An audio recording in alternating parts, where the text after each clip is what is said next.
Oh my God, I look old. You guys can start whenever. I have no clue where I'm going now.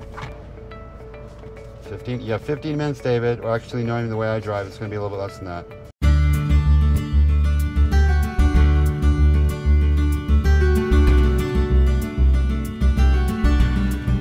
I was invited to have a conversation with you about gay dating and about finding a long-term relationship. So what is your vision of the sort of relationship you'd like to be in?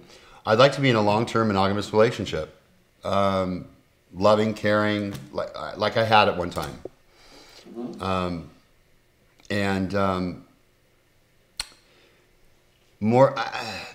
I'm one of those people, I don't know if you even know anything about me from prior to this, but I'm one of those people that the one thing I hated about dating was dating.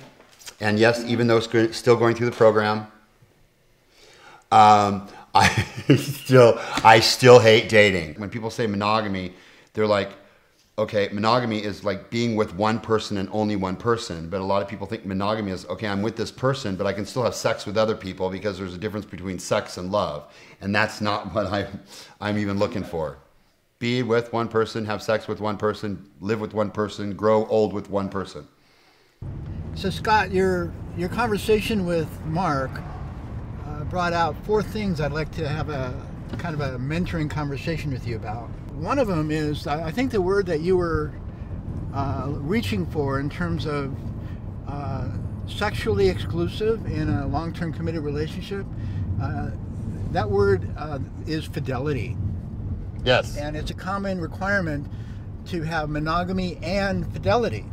So monogamy is, I'm only going to be in a relationship with you, and then fidelity is, I'm only going to be in a sexual relationship with you. That should be the same thing. In my world, I like to use them together, just to be crystal clear, monogamy and fidelity. So that was just a suggestion. But I thought monogamy and fidelity are the same thing.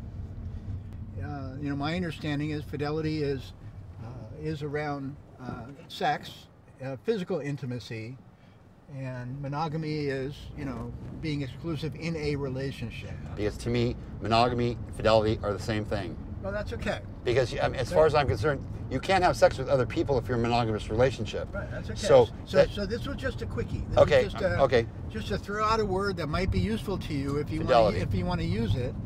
You know, we have sexual energy, mm-hmm. and in a long-term committed relationship, we want to direct that sexual energy into that one committed relationship, including, let's say, you find somebody else attractive, and you know it's going to happen. Yeah. And rather than keeping it secret or censoring yourself, that you actually share with your partner, hey, that guy's really attractive. You know, I wonder what he'd be like in bed. That, you know, in a committed relationship that's really open in your communication with each other, and you share everything with each other, you could even share that kind of stuff. Are we talking about having a 3-way? No. Oh, okay. You lost me there for a second. We're talking about directing your sexual energy into your committed relationship. And one thing that helps to do that is to talk about everything. Well, in your vision, in your dream, would you be married? At one point, in one point in my life, I wanted to be married. I wanted to have kids. Now, not so much. Okay. But that doesn't mean I won't. So it's something you're not attached to. I'm not attached to it, and that's something that I'd have to think about. That could change. Okay. My thought process can change on that. But as of now, it doesn't really matter if I get married or not. But as long as I'm in a committed long-term relationship. And do you see any challenges coming up for you in the gay world, being monogamous? Trust is a big issue, but I've learned through this whole program that I have to let my trust be there, step outside my box, be totally conscious of the trust issue until they break the trust. And then when they break the trust, then I deal with that when the time comes. But when you put 2 men together, then all of a sudden we have double of that influence. Mm-hmm. And so then that shows up in the gay world in a number of different ways. And one of the things is that a lot of guys are looking to have sex first, and then they see if they like the guy. True. And one of the issues with that is that sex can open a man's heart, but it doesn't keep it open. The danger here, I think Mark was talking a bit about, quote unquote danger too, is that, other people don't necessarily interpret things the same way. And even if they do, they don't necessarily keep their commitments the same way. So it is something that you want to be able to talk about openly, honestly, on an ongoing basis. And talking about it's okay. It doesn't mean you're questioning the commitment. It means that you're putting your energy into the relationship. Radical dating is about practicing the 4 steps of scouting, sorting, screening, and testing over and over and over, over and over and over, until you find the guy that is the love of your life. And for that to work, you can't be hanging out with people that are not the love of your life. I agree with you. So the thing about being friends and making friends, it's a fine thing to do. However, it complicates and it slows down and it distracts you from my goal. Scouting, sorting, screening, testing. Yeah, I agree with you too. Hi everyone, I'm Debbie Peterson and I own a company called Money Counts that I started about 15 years ago to help people understand what they would like their life to look like and how their money factors into it. And the best advice I can give you is make sure you know what you want. So one of the things we all have is we have a money personality. And some of the words that people use about that are big spender, saver, shopper, debtor, investor, planner, avoider. But I would be interested in knowing, out of those words, if there's one of those that really touched on how you think you are with your money. More big spender. I'm always happy to pick up a check. Okay. So when I think about big spender, I think about you like to spend your money on experiences more than things generally. A lot of people associate men buying toys, right? But that's not what either of you were talking about. You were talking about sharing experiences with people or maybe traveling, things like that. They're things that can't be taken away from you. They've become part of your life and they're meaningful. So that's a good way to be a big spender, I think. You just need to know in your mind that when you need money for something that's not so fun, there's still money there. My go-to would have been debtor. I came out of a bankruptcy in 2015 and I'm rebuilding my credit and I live a freelance lifestyle. And so originally that was the word that came to me. But then listening to Wendy talk about investor, when I do have money, it goes right back into my career, workshops and intensives and headshots and you name it. That's all a very expensive process, promotional marketing. And then listening to Scott and Brian, it would be funny to call myself a big spender, but when I do have the money, that's what I would also spend it on, would be experiences and trips.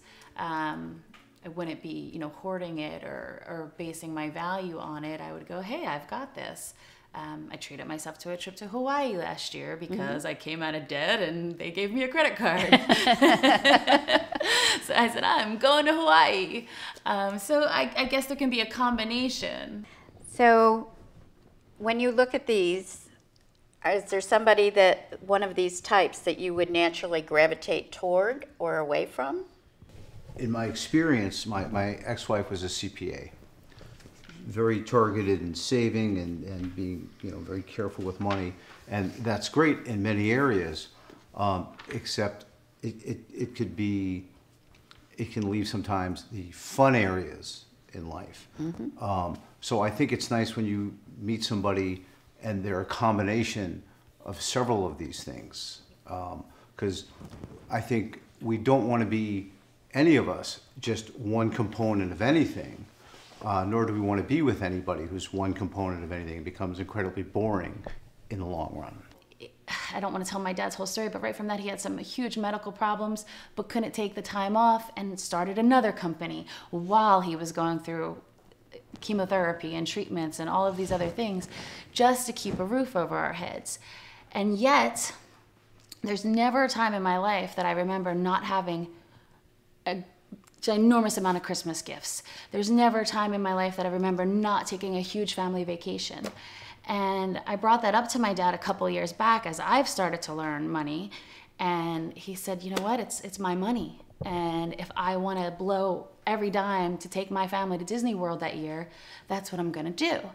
And so I can see that pattern in me of, okay, work hard, work hard, work hard, work hard, work hard, struggling to pay all the bills, but then we get this little bit of a windfall and we're all going to Disney World, you know? And so I see that pattern because as an actress, as a producer, as an entrepreneur, I've had big paydays, but I never learned how to plan and save. So I know I'm definitely don't want to be around someone who's judgmental. I want someone who understands that. But I've gotten myself in those victim positions before where I'm barely taking care of myself and I'm trying to take care of somebody else too.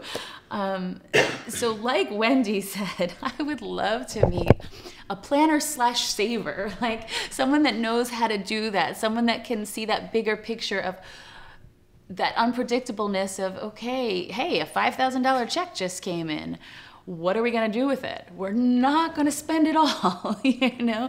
Some of it is going to be untouchable. We've been talking about how we don't get a lot of education and money, and we've also been talking about coming from a family where they didn't talk about it, but you observe things, right? And so you were learning by observation, even if not by discussion.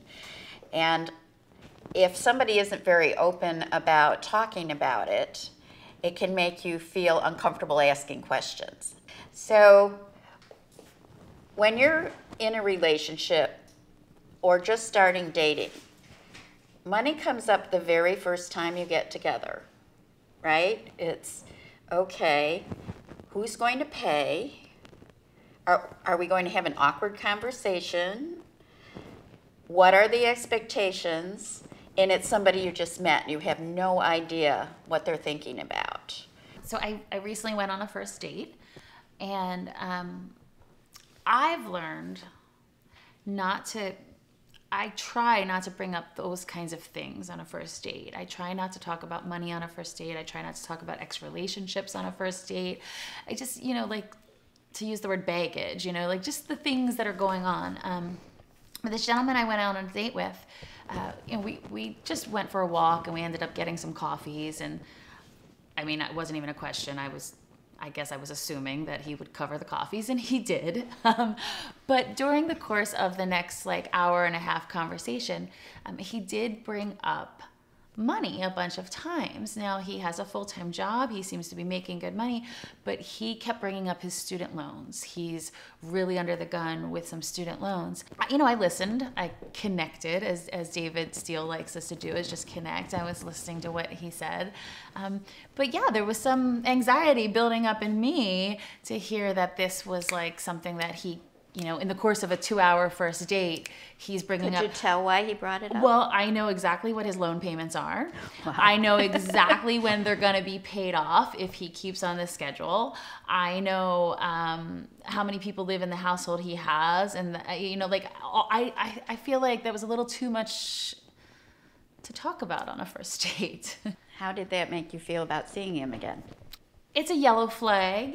I am going to accept a second date because I'm in this program, and that's what I'm doing is, getting outside of my comfort box and not just saying, on to the next one. There was no red flags. But I was, I was a little okay. And now that I think about it, we stopped at a place prior to the coffee shop. I needed to use the restroom. We were just walking around the area, and they had one of those, buy something to use the restroom policies. And so I headed to the restroom, and he bought some sort of juice. And later in the evening, he brought up that the cost of that juice was more expensive than the 2 coffees that we got. I mean, so we're talking the whole date. It sounds like red flags Right, red flag. Red flag. You gotta upgrade that flag color. If you're sharing something with them and they don't share back, that is not just about money, that's about them. So your personalities have to be in sync to start with. What I really want to caution is, just like we talked about before, just because you're at a certain point, at one point in your life that's uncomfortable, doesn't mean you're always going to be there. But if it makes you uncomfortable to be talking about your financial situation, then you're probably not really ready to have a good long-term relationship with someone. And knowing yourself is very important. What do you like to do for fun? Is it an expensive thing or not? And then you can kind of lead into, I love to travel, so it's easy for me to say, I love to travel. Well, if somebody tells me, well, they don't really think it's worth the money, I know that's probably not going to be a person who's going to work out well with me. So part of the reason that you're in this program is to learn how to ask the right questions and define what you want and find the person who matches you in that way. So if financial stability is one of those key things for you, it's up to you to take the lead on finding out about how the other person feels about their financial situation. Now, their financial situation may involve, what past relationships have you had? Were you married? Do you have children? You know, do you have shared custody? Things like that that'll get them talking about that side of their lives that they might not have brought up to you, but to you it's important to know that, right? It's really about powers of observation and communication, and if it's somebody you're going to want to be with for a long time, it shouldn't be uncomfortable. Again, present yourself. If you want them to be honest with you, you be honest with them. You'll be able to tell in a few minutes once you bring the subject up whether they're comfortable with it or not, whether they're going to share with you or not, and that's what's important. I'm more of the spendthrift kind of guy. I'm the one that always pays for everything. The ones that need me to take care of them, kind of thing. I don't want that. So yeah, so it made me more aware of that. You don't want to be their trainer. I don't want to be their trainer, and I definitely don't want to be their sugar daddy or however they say it nowadays. Yeah. Rescuer. I don't want to have to pay for everybody else. I pay for myself. I make a good living at what I do. I'd like to keep it that way. Okay, so if you're at a point on a date where you're getting curious about a person's financial situation, is there anything that we covered that would help you be more comfortable with bringing that up? I'm more comfortable, but I'd still bring it up my own way. I'd still bring it up as, like, I'll ask about travel or something like that. If they don't travel much, that kind of tells me something. They tell me what job they have. I pretty much know what a salary would be like that, and I can figure it all out on my own without actually coming right out and saying, so tell me, how much do you make? I have ways of finding out, Okay, so you feel your intuition plus the conversation plus your observation gets you the information that you need. A lot of things that I learned yesterday, yeah. Initially, I immediately thought debtor because I know that I have debt. And what was interesting, though, that you said yesterday was you said sometimes you have debt because you've come through an unexpected situation. I don't think I give myself enough credit that in addition to just having come out of a bankruptcy 2 years ago, less than 2 years ago, that I am pursuing the creative, entrepreneurial, freelance lifestyle. So I've kind of got that little bit of a double whammy going there, and that made me, I felt better after hearing you say that, okay, I don't have to be ashamed of that debt. However, I did want to talk a little bit about the avoider personality. Okay. Which sounds like it's a really negative one. But there is, I think, a fine line there between sitting there meditating on this money's going to come in and avoiding the fact that the bank account is going lower and lower and lower and lower and lower. So when that happens, yes, do you take charge of that situation and get creative and try to find new ways to get money? I do, but oftentimes it's in the ninth inning. The ninth inning and the clock is ticking and it's like, oh crap. So you maybe need to adjust your thinking to be a little bit more urgent earlier on, and if extra money comes in, all the better. Yeah, because I often find myself when I wait, or not necessarily wait, but when I wait to take some sort of other action till that ninth inning, so to speak, that's adding so much more stress and pressure to myself. Nobody else. Right. But to myself. And then you wake up in the middle of the night and be worried about it, and trying to get that creative energy going. What am I going to do? What am I going to do? Which then affects the creative energy and the law of attraction and everything else because the stress is building. how important is it for you to find someone who has a similar style to you and how they feel about money? Do you have a thought on that? Well, I've found that I've thought about it more. So it's been a positive for myself of thinking about it more and realizing that it could be a potential issue, it could be a potential deal breaker, but it's getting to that point of learning enough of the other things, and it's one more component though that. Is it something that you rank as very important, or is it lower down on the list? It could be moving forward with a relationship. It'll be an important component. I haven't gotten to the point yet where it's become an issue. And then when you're dating, how do you think you're going to broach the subject, and when would you be wanting to know more about the other person's financial situation? I haven't gotten to the point of where it's become necessary to ask yet. Just going to go there with a credit app, have them fill it out. And, what's your credit score? No, but we laugh about that. But in an ideal situation, wouldn't it be nice to really know what someone's liquidity is, what their debt situation is, on both ends? Yes, lay your definitely. cards out on the table. Here it is. I have a daughter. I paid for her college. I paid for her wedding. It's those are big bills in life. Yes, they are. And one of the things I've found for people that are on second marriages, if they have children from the first, is they may be okay with their money about how it relates to each other, but they have a lot of arguments about how much one person spends on their child versus the other. And that can get very uncomfortable. So the more conversations you can have early on to spot those things, the better you'll be able to decide whether you want to adapt to them or ignore them, or whether it's a deal breaker. Sure. In my mind, I had like saver, planner, investor, and big spender. Actually, I had saver, planner, and investor in kind of like the positive category, and then big spender, avoider, victim, debtor, and shopper in more of a negative. And I really appreciate what you shared about like big spender, like there's different varieties, and how some big spenders are gonna like finance toys, and other big spenders are going to create experiences and see the value in the return on investment for doing that. And so having somebody who is a big spender and values experiences really matters to me. It also reminded me of a book I read called The 5 Love Languages, because one of the love languages is gifts. And for me, like thoughtful gifts always mattered more than like material. I'm not a big jewelry person. I'm not, like things don't matter to me, but experiences matter a lot, and creating ease, in my life matters a lot.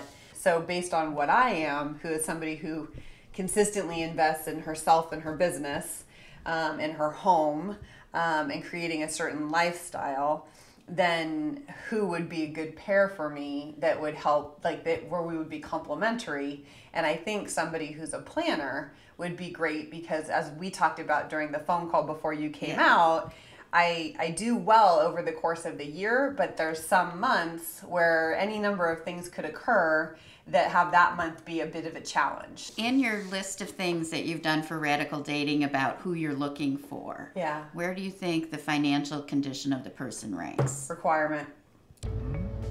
He knows what he wants. I know what I want. And that's exactly how we're operating. And we're kind of at the getting to know you stage kind of thing. And I've already gone through my wants and needs, and I'm sorted and all that good stuff. But in this case, I can't say that it's the love of my life. Do I think that maybe there are those feelings towards him? Yes, definitely. There are those feelings towards him. I do really feel strongly towards him, and yes, even part of me thinks that it could be love. So I'm giving it a little bit extra time, because the things that we've done, and remember, in between each date has been, from first date to second date was 3 days. But from second date to third date was over a week. And then from the fourth date was over a week. And now it's been a week. It's been a week since I've seen him, and I'm picking him up from the airport. So that's our next date. So we're planning on this coming Saturday to spend the whole day together. We're going to spend Saturday together, and I'll know by the end of Saturday. I'll know by the end of Saturday if I'm going to pursue this as in relationship material. And of course, I made my little joke. I'm like, so that means we'll spend the night together Friday night, and just in the morning we could just go do whatever we're going to do. And he just started laughing. So no, that's not happening. I already decided that. But we're going to spend Saturday together, and I'll know by the end of Saturday. I'll know by the end of Saturday if I'm going to pursue this as in relationship material. Excellent. So you sound very, very clear. But I'll know by Saturday. I'm cutting my losses if I don't think Saturday is perfect. Okay. And if it is perfect, then I'm gonna have some sort of talk with him. Excellent. I love how clear you are. Love it.